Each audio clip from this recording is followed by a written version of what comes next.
All right, good afternoon. Thanks to everyone who's here. Instead of being on the beach, which is where I'd probably be if I weren't here. So I want to talk about how I use Checkpoint nerve stimulator to just enhance my decision making in the operating room. So some of the strengths of the Checkpoint is when you find the quote-unquote sweet spot on the stimulator, you can actually run it over the muscle and it will jump right where the motor nerve is. And that comes in handy when we're doing targeted muscle reinnervation cases in the upper and lower extremity, but also in certain nerve transfers in the upper extremity. So I'm going to talk about how I use a Checkpoint for brachial plexus, peripheral nerve, and TMR. And then one thing that I'm doing more and more of are reverse end to side nerve transfers. And this is where intraoperatively I will stimulate, and if there is a good signal, then I'll do a reverse end to side transfer rather than cutting it and doing an end to end. And so I'll talk about that. So Sterling Bunnell, the founding father of hand surgery, is saying to someone who has nothing, a little is a lot, something that we always have to remember when we're dealing with patients with devastating nerve injuries. And I think, over the past few years, I've just become more and more aggressive in terms of trying to bring in as many donor motor axons as I can. So that's the thinking behind how I do my transfers now and the reverse end to sides that I'm doing. So here's a case, 24-year-old female. She tried to kill herself by driving over an overpass. Exam, electrodiagnostics, imaging, all concerning for C5, 6, 7 type injuries. It wasn't entirely clear. So this is what we're thinking about. So here she has spinal accessories intact, but no real shoulder, no elbow flexion, and the triceps is very weak. If I were to do this case over, I would definitely take her triceps because it fully recovered after the fact. So 4 months after injury, took her through a posterior approach spinal accessory to suprascap transfer, multiple sural nerve grafts, found that the C6 and C7 roots were avulsed, and then did a double fascicular transfer, which I prefer over the Oberlin, but that's just surgeon preference.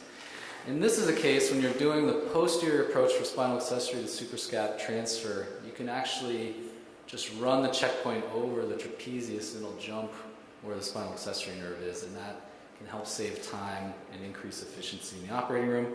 This isn't this case. This is a lower extremity TMR case that Greg sent this picture. So when you're just running it over the muscle, what are the settings that you're using for that? You said a sweet spot.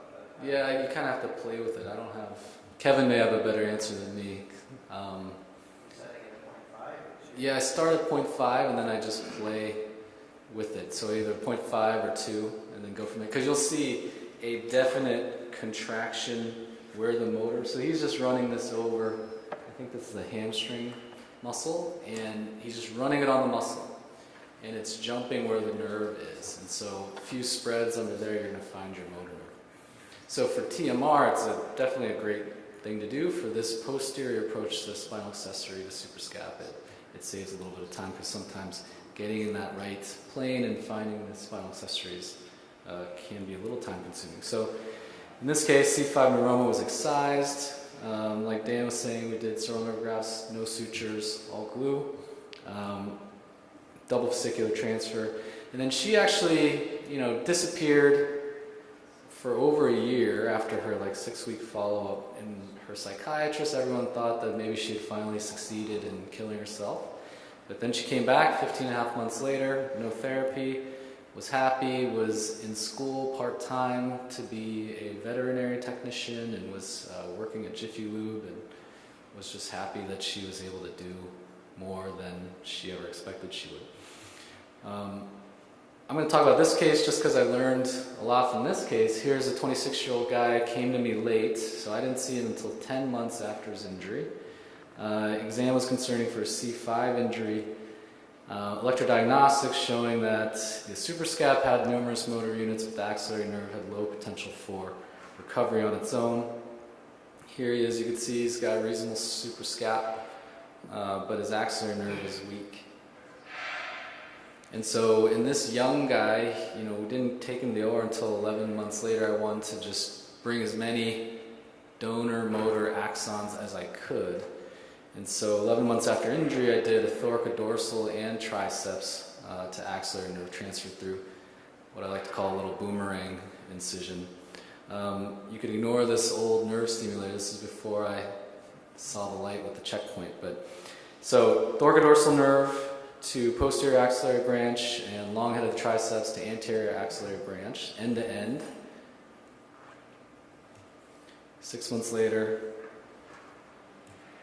12 months. He works in food services, so he's showing me how he can actually carry a plate of food, which was pretty cool. So in this case, late presentation in the OR 11 months after his injury. I thought he had a very low chance of recovering, but I was super aggressive in terms of bringing more motor axons to his axillary nerve. And I think over the years I've become very humbled, and I've learned a lot from the shoulder patients because they never recover as much as I think they will. And that's where I've just become more and more aggressive, and especially in terms of treating the shoulder, because it takes a lot of force for especially, your average American to be able to move their arms. So the more motor axons you're bringing as a donor, the better. And so now I'm dealing with these patients. I'm doing pretty regularly spinal accessory to suprascap, and then I'm doing the triceps and thoracodorsal to the axillary. In this case was end to end, and then double fascicular.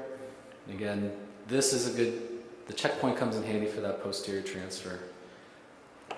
And then 9 months post-op, a lot of his limitations were just shoulder joint stiffness once he hit around 90 degrees or so.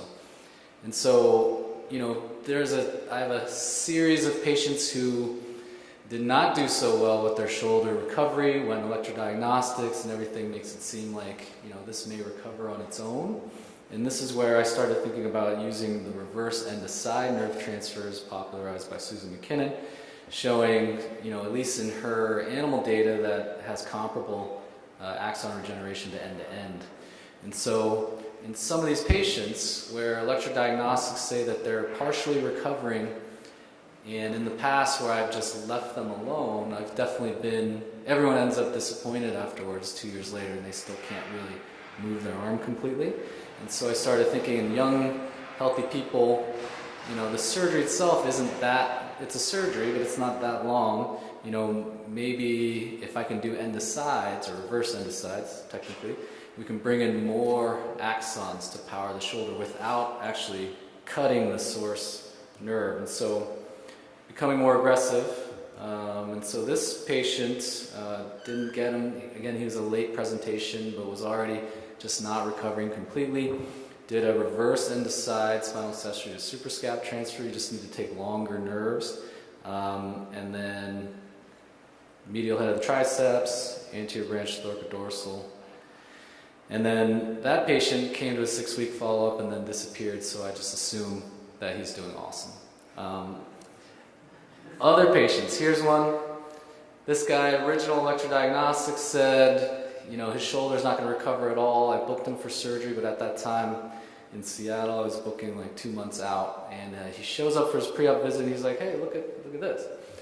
But again, I've been burned in the past when patients have some recovery, but it's not great recovery, and then 2 years later, they're like, what happened? Or why can't I move my arm still? And so I talked to him about the risks. I said, we can go in, you're clearly having some recovery. If I bring in more nerves, it may help your chances of recovering. There's some animal data and clinical data to support that. So in him, did spinal accessory suprascap and long head triceps to axillary end to side.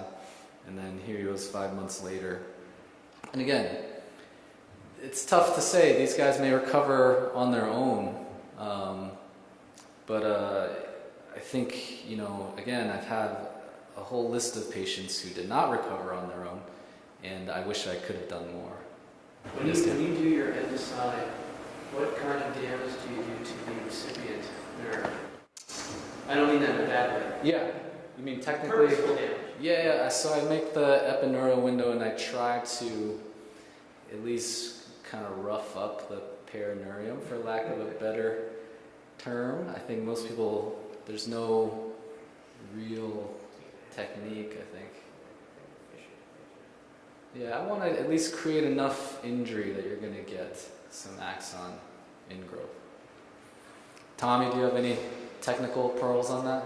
That came up in one of the course panels this morning when Steve Moran presented some of his work on the sex transfer for on nerve injury. And he stated that he intentionally makes that epidural window and then intentionally cuts like 1 to 2 fascicles. And he wants to see the ends of the bulging fascicles to be sure that he can get some, some reinnervation in there. And then that was questioned a little bit. Don Milan had a question about that, and I commented as well. In general, I think that's a bit aggressive. We don't do that. We don't intentionally cut fascicles. I agree with kind of roughing them up, I guess, or you can even try to nick them, but say, for example, depending on the nerve, that deep motor branch of the ulnar is not that big to begin with. And we do believe that when you make that epidural window, there is some inherent axonal injury that comes with it because you could never do it. It's never perfectly clean. And I think Susan showed some of that in some of her fluorescent rodent models, that even when you just make that little window, there's some axonal injury. I'm going to try to go quickly through some more cases. 68-year-old guy fell off a bar stool. Was 2'6", so split his surgery into 2 separate surgeries, but he had no elbow flexion and no shoulder function. So 3 months after injury, did the double fascicular to get him some elbow flexion. And then 6 months after the injury, did reverse endoside spinal accessory to suprascap and triceps and thoracodorsal to the axillary. The video's not working, but again, showed that the anterior branch had some stimulation, posterior branch didn't really have much. But again, just being more aggressive. Maybe he would have recovered some of this or a lot of this on his own, but I think for me to be proactively aggressive has been working out in terms of outcomes. Another guy, isolated axillary nerve, history of rotator cuff tear. By the time I took him to the OR, he had some early recovery of his deltoid, did reverse endosides, and again, he's got a great result. Maybe he would have gotten some or a lot of this on his own, I'm not sure. I've tried to look back, there aren't a huge series of patients here, but comparing pre-operative motor testing, just physical exam versus post-operative, the ones in the rectangle are the ones that I've been doing the reverse endosides, and the other ones were ones that electrodiagnostically were originally showing they're going to have potential for recovery on their own, and then they don't. Quickly, 22-year-old guy, active naval officer in a motorcycle accident. He's interesting. He's got a weak axillary nerve, but his triceps is so weak that when he raises his arm, he can't keep his hand up. So Dana mentioned Bertelli. Bertelli's a brilliant surgeon who's constantly coming up with new nerve transfers. And so in this one, axillary nerve was stimulating weakly, and so decided to do reverse endoside into those, and the FCU was firing, so did FCU to lateral, triceps end to end, and then thoracodorsal to axillary reverse endoside. This is 2 months post-op, right before I was moving from Seattle to Chicago, but already, again, some of this is from intraoperative stimulation, neurolysis, that sort of thing, but he already could notice a difference. I'm going to quickly go through this, but she's someone who comes a year after her injury. Interestingly, elbow flexion is very weak, ulnar intrinsics are weak, EMG showing that chance of recovery, there's partial recovery, but it's very weak. So in her, you can see very weakly stimulating biceps brachialis, did reverse endoside double fascicular because I don't want to stop whatever inherent recovery she may have going on. And this one, and the ulnar motor reverse endoside. 6 months after the surgery, 18 months after her injury, showing some elbow flexion against gravity, which she did not have before. So I do think there is power with the reverse endosides to bring in more motor axons. And then I'll fly through the radial nerve transfers to get to the TMR, but here's a patient. Interesting EMG showing poor recovery, radial nerve and ulnar intrinsics. Did reverse end to side FCR to PIN and AIN to ulnar motor. 4 months post-op, showing some good recovery.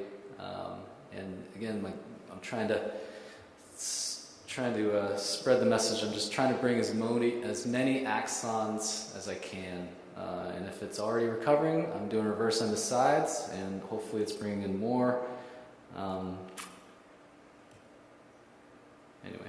Outside orthopedic surgeon crushed the radial nerve with their humeral plate. Patient came to us.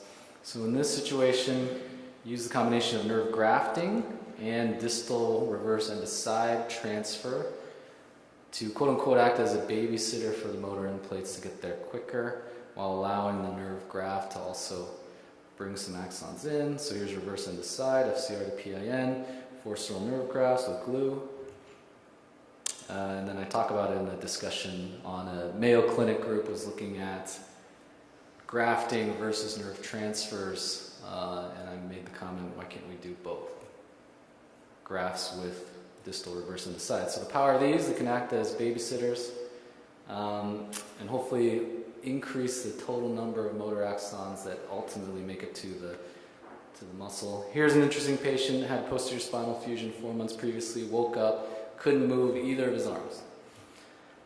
Comes to me several months later, and this is his motion. He's got some recovery or partial recovery of his suprascapular nerve, but his axillary is weak, elbow flexion is weak. So I'll quickly just go through this. On the right side, 5 months post-injury, the anterior and posterior branches of the axillary nerve were stimulating weakly, so I decided to do reverse end to sides, triceps and thoracodorsal. And then even on the double fascicular, the biceps was contracting weakly or stimulating weakly, brachialis was not, so did reverse end to side on the biceps, end to end on the brachialis. And that's just how I use the checkpoint intraop. The video on the bottom right is just a Penrose showing how I pull the thoracodorsal under teres major to get to the axillary. So just a month later did the left arm. And these were all end-to-ends because using the checkpoint intraoperatively was not stimulating, and so I decided to do end-to-ends for these. Same thing here, biceps stimulates, brachialis does not, so did reverse end to side for the biceps, end-to-end for the brachialis. Just saw him the other week, he's 5 months on the right, 4 months on the left, and I'm excited to see kind of what happens. But he's already showing some good improvement. I'm going to switch gears a little bit because Greg Dumani and I love the checkpoint for TMR, and something that we've been doing a lot of at Northwestern. It was briefly mentioned in the keynote address this morning, but when you have an amputation of the upper extremity, the neural signals still exist, and you can try to tap into the brain or tap into peripheral, and there's a lot of work being done in that realm. But with TMR is you have available muscle sites. So for a shoulder disarticulation patient, their pec major is still there and works, their latissimus works. You could potentially redirect the nerves to those muscles to create new signals for intuitive control, combining available technology with modification of the residual anatomy. So when you have a patient like this, you really need a creative solution. This is Jesse, 54-year-old guy, first TMR patient ever. Had immediate bilateral shoulder disarticulations after he was electrocuted at work. Had previous split thickness skin grafts, horrible neuroma pain, and then he walked into Greg Dumanian's office, and Greg Dumanian and Todd Kuiken came up with the idea of targeted muscle reinnervation together. So in these patients, they need their brachial plexus to work. They need a target muscle that works, that they have control of. And for him, he had Tinel signs at the anterior axillary line, so he knew the nerve endings were there, and they work.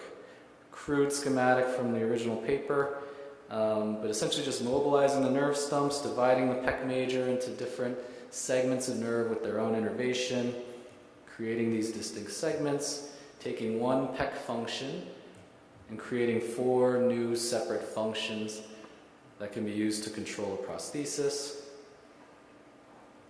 You get new contractions that then the engineers and prosthetists kind of figure out and decode so that you can get intuitive control of your prosthetic.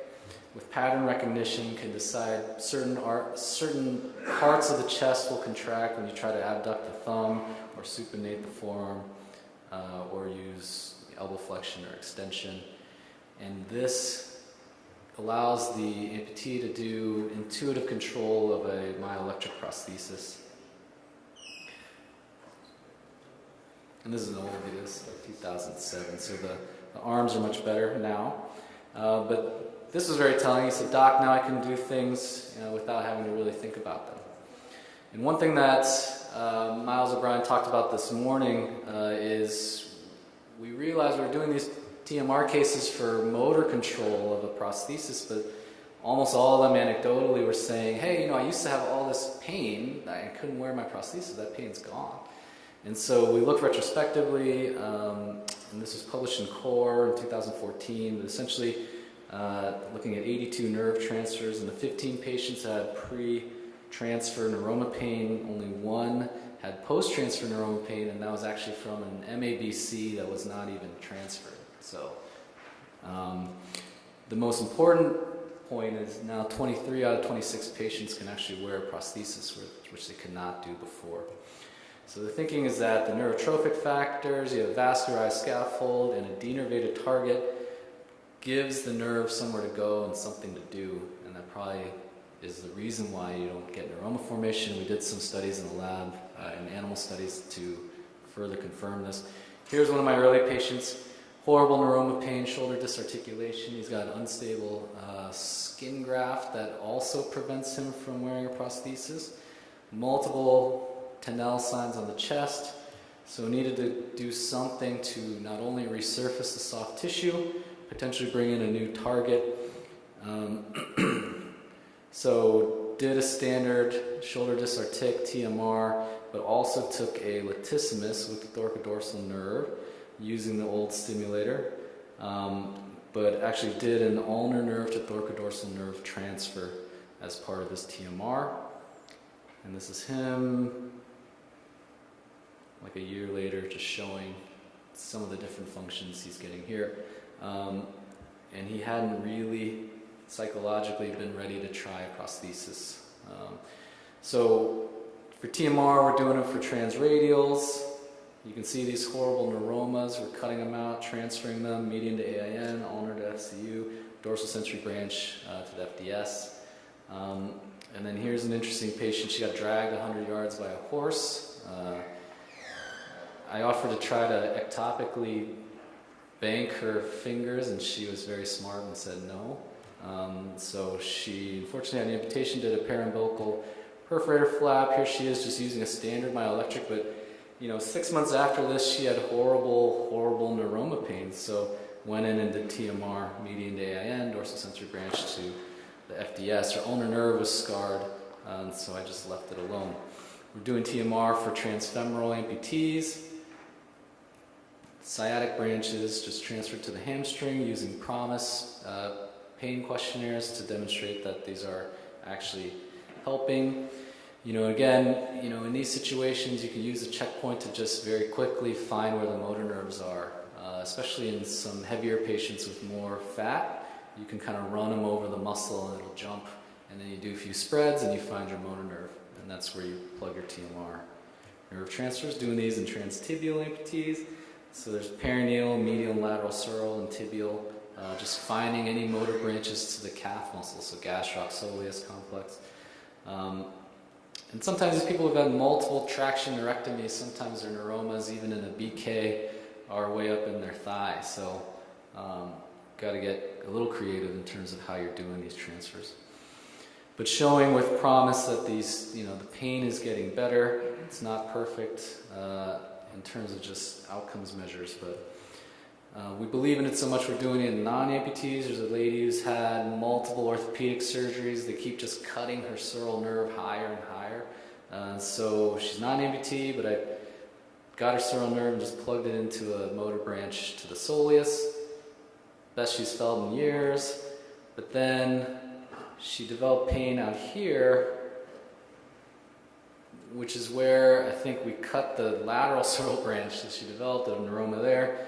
So then did the same thing. And actually, and I don't have good pictures, but I saw my original TMR transfer and there was no neuroma that I can tell. And for whatever reason, I didn't take a picture.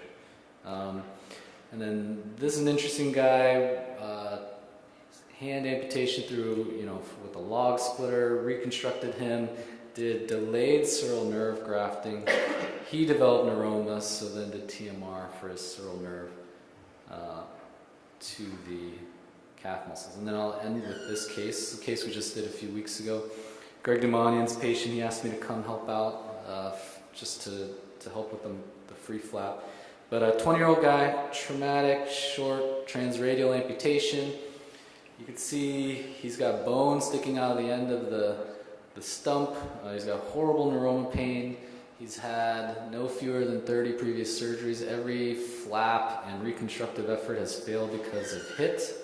And he has excruciating neuroma pain. He wants to be able to wear a prosthesis. He wants a fancy myoelectric.